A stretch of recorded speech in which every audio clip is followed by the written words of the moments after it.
Hello everybody and welcome to a brand new Elder Scrolls Online video with me, Sherman. Today we're going to be talking about Clockwork City and Update 16 preview. They got it up on the website. If you haven't seen it yet, I'd advise you to go check it out. There is a link in the description below. But I'm going to run you guys over the quick and easy version of it and kind of cover a few things. So first off, this is a DLC, so that means it is free to all ESO Plus members. You do have to purchase it with crowns if you are a non-ESO Plus member. So you can do that. It gives us a new zone, as you can see, to explore, a new story to experience, and a fast-paced trial that is sure to challenge you and your comrades. So Update 16 also brings some new support and stuff to the Xbox One X and a host of other additional game fixes, updates, and additions. We'll go over some of that stuff because it's not all mentioned here. I'll go over what the devs talked about at PAX East or PAX West over the weekend and go over that. So first off, this is explore a new mechanical world. If you guys don't know what the Clockwork City is, it's a creation made by the legendary Sothasil, who is one of the Tribunal. And they created this Clockwork City and hid it within the lands of Morrowind. Now, because this is a DLC, you won't have to own Morrowind to go there, except for certain things. So it's 700 years in the future in Elder Scrolls 3 where we go back to it. But in this one, we're actually going to go there beforehand. And we're going to get to explore the outside of it and the internal workings of the city. So it should be a pretty big map. My guess is, from what they've said, is it's going to be about the same size as the Thieves Guild or Dark Brotherhood. So expect there to be world bosses, some delves, and then of course the trial itself. So we're going to get some bosses and delves, but there's going to be also 3 new craftable sets, 3 new drop sets for the zone itself, and then 3 new sets probably for the trial. And then we're also getting something new at the trial which we've never heard of before, and these new things are asylum weapons. We'll get to those down here in a minute, but first let's go over this. So there's a new story in here. Shadowy conflict between Daedric princes is unfolding in Oblivion. And as you might have found in ESO Morrowind and an Orsinium DLC pack, Clockwork City will continue to offer you glimpses into the intrigue on other planes. So this is going to take us into a new plane, which is the city, and it's actually you just get shrunken down and sent to it. But this is going to be carrying over some of the story of the Daedric Plains, hopefully, and everything like that. It even says here the quest lines found in Dark Brotherhood and Thieves Guild game packs actually about the same size. So it's an all-new standalone story. So it's kind of cool with that and everything else. But here we go, the new trial. So the new trial is the Asylum Sanctorium, and it's an eerie Clockwork Sanctorium. It's a shorter trial. Experience the pits that pits your team against 3 mechanical bosses and promises to reward you with powerful asylum weapons. So we are getting a new weapon type added to the game along with Master and Maelstrom. We're getting a new one called Asylum. This is a 12-man group trial, and it will take, from what the devs said in the interview, it's going to be a really challenging trial because there's 3 ways you can do this. You can either do the thing slowly on normal mode and get used to taking on all 3 of these bosses that are going to be in there. And there's 3 bosses. And here's how it works, guys. In order to beat it on the hardest difficulty, you have to take on all 3 bosses at the same time. It says if you do, your team will have to deal with it on at the same time. And this is something that they said during the thing. The ability to choose when you face bosses allows the group to customize the difficulty and speed of the trial. There's a new thing also coming. We're going to be able to customize the item traits on all weapons and armor, and it states it here, including weapons on armor. So it doesn't say whether or not jewelry is included, but it does say includes weapons and armors, and it's called the new transmutation system, allowing you to change traits on your gear, including weapons and armor. So that's kind of cool.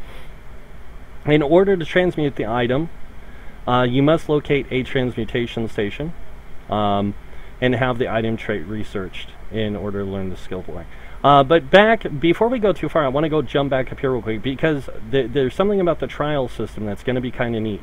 So in the way the trial system is going to work is this means that experienced speedrunning guilds and newer public groups will both enjoy the asylum in different ways, depending on your style of play. So If you want to do it on the greatest difficulty, you have to take on all 3 bosses at one time in hard mode. So it's going to be interesting how this works. To get hard mode, you'll have to take on all 3 bosses at the same time. They don't mention if there's any ads or anything like that, but I'm pretty sure we'll find out when PTS comes out later this month. So keep an eye out for that, guys. PTS later this month. I'm pretty sure Hodor will have a video out showing the trial in action and all this kind of stuff, but we'll see. But with this trade system, you will basically be able to take, like, say, a sharpened dagger, as it says here. Like you would like a sharpened trait on your dagger, you'll have to learn the trait first in order to be able to craft it. You'll be able to find a transmutation station at the heart of the Brass Fortress within the Clockwork City, or acquire one for your home from a certain Master of Writ merchant. So I'm guessing this Master of Writ merchant will be inside this area of the map, and you'll have to go there and get it. Okay, in addition to crafting skill requirements, transmutation requires a special new resource called transmutation crystals that you'll need to collect and save. You'll be able to earn transmutation crystals by completing veteran level content such as veteran mode dungeons or trials. We're very excited to introduce the new crafting system, so keep an eye out for more information on the transmutation system in the future. This is game changing, because now, no matter what gear you get, wherever you get it, all you have to do is run some veteran dungeons, get these transmutation stones, and use them to transmute the traits into the trait you want. So it doesn't matter the gear, like what gear you're running. Let's say you want to get a full set of spell power gear. You can go get that full set right now when this comes out in October, because it will be October when this comes out. You'll get it, or actually, no, it won't. If it comes out later this month, September, it'll probably be November when we get this DLC. But still, this November, we'll get the DLC, and we'll have it. Because they said, we all know it takes 5 weeks on PTS. So, 5 weeks on PTS, we're looking at November release. Late November. Early, like in the middle of November. Right before the holidays. Turkey Day, actually. So, right before Thanksgiving, it'll come out and we'll be able to play it. But this new trade system is going to change the way the game works for everyone. Because any gear set you get now, you can go farm out the gear you want for the future. And have it in any trait you want. And then when this comes out, you can just change the traits into what you want. If you want all divines, go get in the divines. Go change it all the divines. You'll be able to do that. But it's a matter of how we get to this new area within the Brass Fortress, the transmutation station, because we don't know where the heart of the Brass Fortress is. It could be within the trial, which would really stink, but still. Whole point here is, guys, it's going to be available to us, and we're going to be able to do this thing. So that's really, really cool. I'm really excited for it, because all the gear that I've been wanting to use, I'll be able to just go get it in any traits I want and just hold on to it until these come out, and then I'll be able to transfer all the traits over and go, hey, guess what? I got my whole set of gear, guys. Look at this. Boom. Done. So, kind of excited about that. Huge. It says enjoy a huge base game update. I don't really consider it huge, but it will include with the Clockwork City DLC pack. This is a free update. And everyone can enjoy. Update 16 will include numerous fixes, balance changes, performance improvements, Xbox One support, and additions such as trait tracker systems that will allow you to see whether or not you have researched a unique trait or on an item. So it's basically going to do, like, if you've learned a recipe or something, it'll say known recipe. It'll say the same thing on traits, whether you know it or not. So it'll be an easier way to track, like, oh, hey, guess what? I picked up the sword. I don't know its trait. I can go research it. So that's kind of a nice benefit for not only new players, but existing players as well.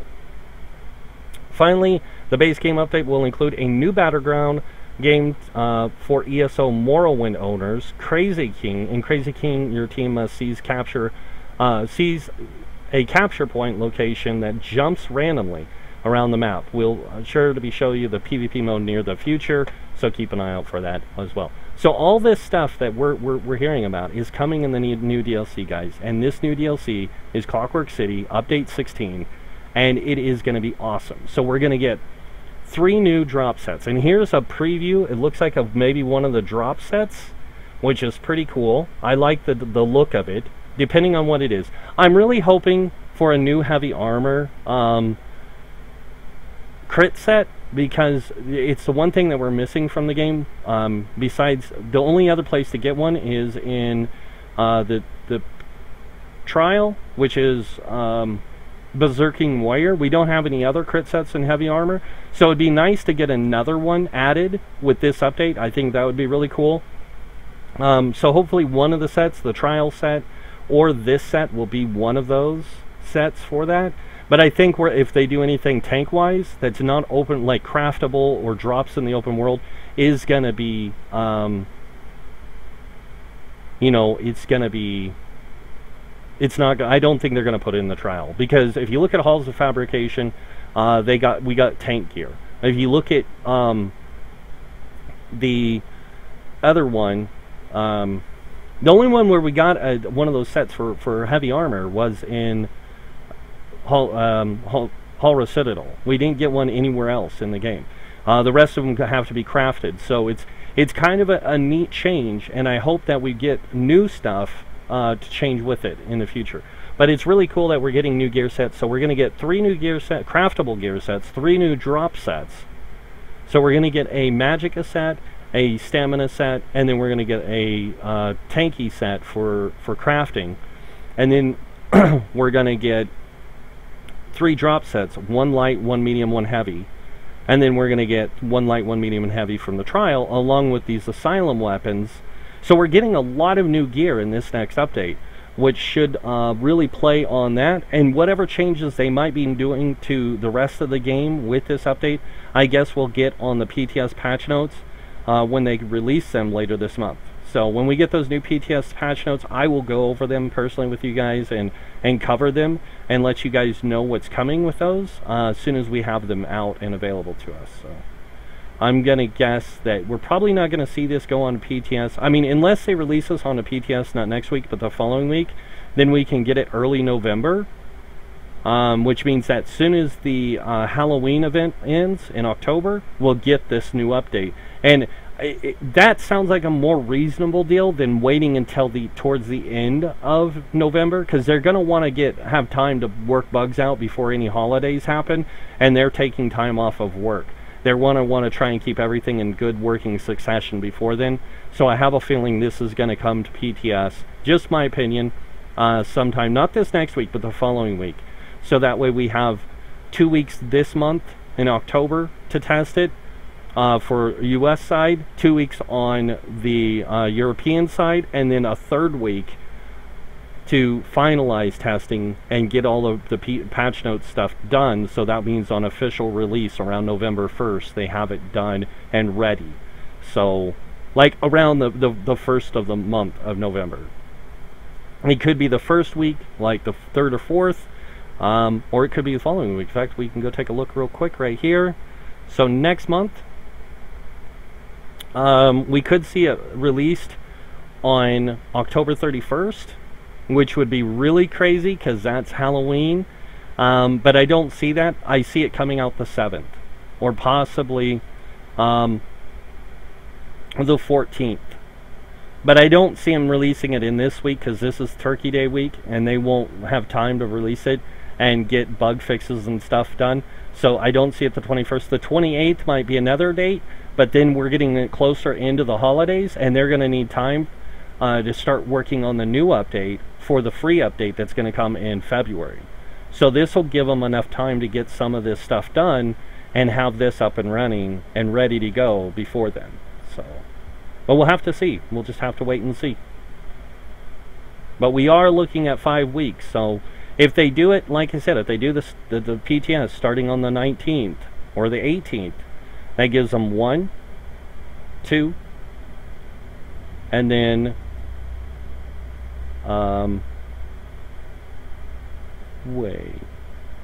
so it gives them from 2, 3, 4, 5 weeks to work on it. So I would say actually we might see it released around here in September.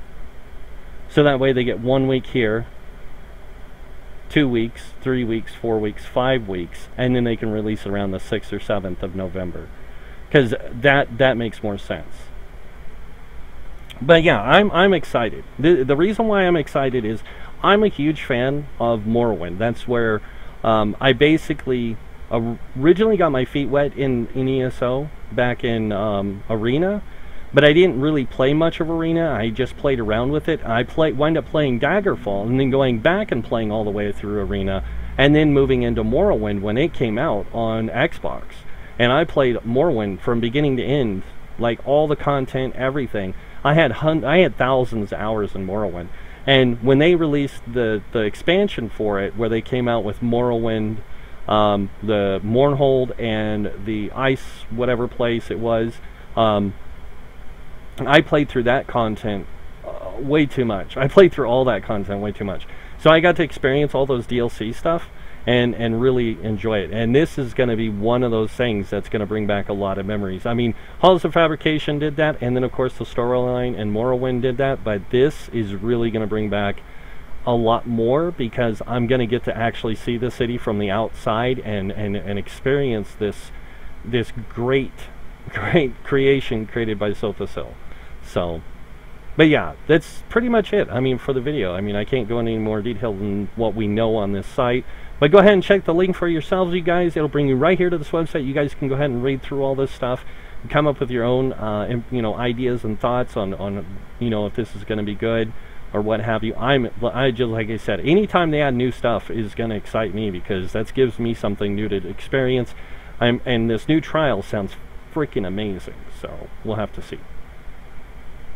And so that's it for the video, guys. If you enjoyed this video, hit that like button. It'd be greatly appreciated. If you guys want to see more videos by me, you can hit that subscribe button. Other than that, I want to thank you all for watching. Until next time, have a wonderful day, and this guy will see you later. Bye.